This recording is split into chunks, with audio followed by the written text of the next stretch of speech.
क्या आपने कभी सोचा है कि प्लांट्स बिना मुंह के कैसे खाते हैं?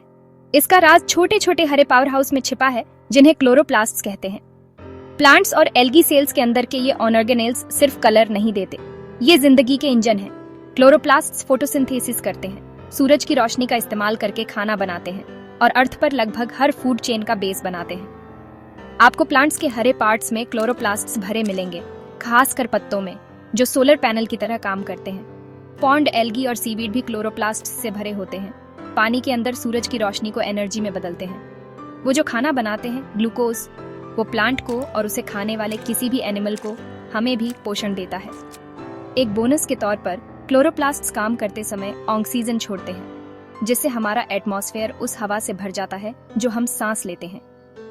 अरबों सालों से इन ऑर्गेनेल्स ने हमारे प्लेनेट को आकार दिया है, जिससे कॉम्प्लेक्स लाइफ पॉसिबल हुई। आपकी हर सांस कहीं ना कहीं एक क्लोरोप्लास्ट की वजह से है। चलिए एक क्लोरोप्लास्ट के अंदर चलते हैं। एक छोटी डबल मेम्ब्रेन वाली फैक्ट्री आउटर और इनर मेम्ब्रेन कंट्रोल करती हैं कि क्या अंदर आता है और क्या बाहर जाता है, जिससे कंडीशंस बिल्कुल सही बनी रहती हैं। अंदर स्ट्रोमा है, एक सूपी जगह जो भरी है एंजाइम, राइबोसोम और यहाँ तक कि क्लोरोप्लास्ट के अपने डीएनए से भी।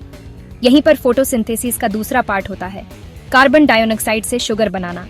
स्ट्रोमा में थाइलाकॉइड्स के ढेर तैरते रहते हैं, जिन्हें ग्राना कहते हैं। ये चपटी डिस्क होती है। थाइलाकॉइड मेम्ब्रेन क्लोरोफिल से भरी होती है, वो पिगमेंट जो सूरज की रोशनी को सोखता है और प्लांट्स को उनका हरा रंग देता है। यहीं पर फोटोसिंथेसिस का पहला स्टेज होता है, लाइट एनर्जी को कैप्चर करना।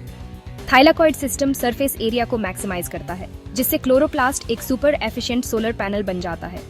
ये सभी पार्ट्स एक साथ काम करते हैं सूरज की रोशनी को केमिकल एनर्जी में बदलने के लिए। ये नेचुरल इंजीनियरिंग का एक अजूबा है। तो फोटोसिंथेसिस असल में कैसे काम करता है? ये तब शुरू होता है जब सूरज की रोशनी थाइलाकॉइड्स में क्लोरोफिल पर पड़ती है। क्लोरोफिल मॉलिक्यूल्स फोटोसिस्टम्स में ऑर्गेनाइज्ड होते हैं, जो लाइट एनर्जी को इकट्ठा करते हैं और फनल करते हैं। फोटोसिस्टम डीईयू इस एनर्जी का इस्तेमाल पानी को तोड़ने के लिए करता है, जिससे ऑक्सीजन रिलीज होती है और इलेक्ट्रॉन एनर्जाइज्ड होते हैं। ये इलेक्ट्रॉन एक इलेक्ट्रॉन ट्रांसपोर्ट चेन से गुजरते हैं, एक प्रोटॉन ग्रेडियंट बनाते हैं, जैसे बैटरी चार्ज करना। एटीपी सिंथेस इस एनर्जी का इस्तेमाल एटीपी बनाने के लिए करता है, जो सेल की मेन एनर्जी करेंसी है। इस बीच फोटोसिस्टम आए इलेक्ट्रॉनों को फिर से एनर्जाइज्ड करता है, एनएडीपीएच बनाने के लिए, एक और energy carrier. Light dependent reactions ATP और एनएडीपीएच के साथ खत्म होती है, सूरज की एनर्जी को स्टोर करते हुए। अगला स्ट्रोमा में केल्विन साइकिल इन मॉलिक्यूल्स का इस्तेमाल कार्बन डाइऑक्साइड को शुगर में बदलने के लिए करती है। प्लांट्स इन शुगर का इस्तेमाल एनर्जी के लिए करते हैं या उन्हें स्टार्च के रूप में स्टोर करते हैं। ये एक तेज एफिशिएंट सिस्टम है जो अर्थ पर लगभग सभी लाइफ को पावर देता है। क्लोरोप्लास्ट सिर्फ खाना बनाने से ज्यादा करते हैं। वे केमिकल हब हैं, फैटी एसिड्स और अमीनो एसिड्स बनाते हैं जो प्लांट के ग्रोथ के लिए जरूरी है। ये एक हैरान कर देने वाला फैक्ट है। क्लोरोप्लास्ट्स कभी फ्री लिविंग बैक्टीरिया थे, जिन्हें पुराने सेल्स ने एक पार्टनरशिप में कैप्चर कर लिया था, जिसने लाइफ को हमेशा के लिए बदल दिया। इसलिए उनके पास अपना डीएनए और राइबोसोम होते हैं, उनके बैक्टीरियल पास्ट के अवशेष।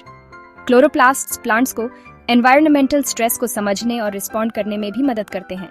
सिग्नल्स भेजते हैं जब बहुत ज्यादा सनलाइट, सूखा या पेस्ट्स होते हैं। वे सिर्फ पैसिव फूड मेकर नहीं हैं, वे एक्टिव डिफेंडर और अडेप्टर हैं। ब्रीफ में, क्लोरोप्लास्ट्स अर्थ पर लाइफ के दिल में सोफिस्टिकेटेड सोलर पावर्ड फैक्ट्रीज हैं। वे खाना बनाते हैं, ऑक्सीजन छोड़ते हैं और प्लांट्स को सरवाइव करने में मदद करते हैं। अपनी कॉम्प्लेक्स स्ट्रक्चर से लेकर अपने पुराने ओरिजिन्स तक वे इवोल्यूशन का एक अजूबा है। हमारे प्लेनेट के हरे इंजन, उन्हें कभी हल्के में मत लेना।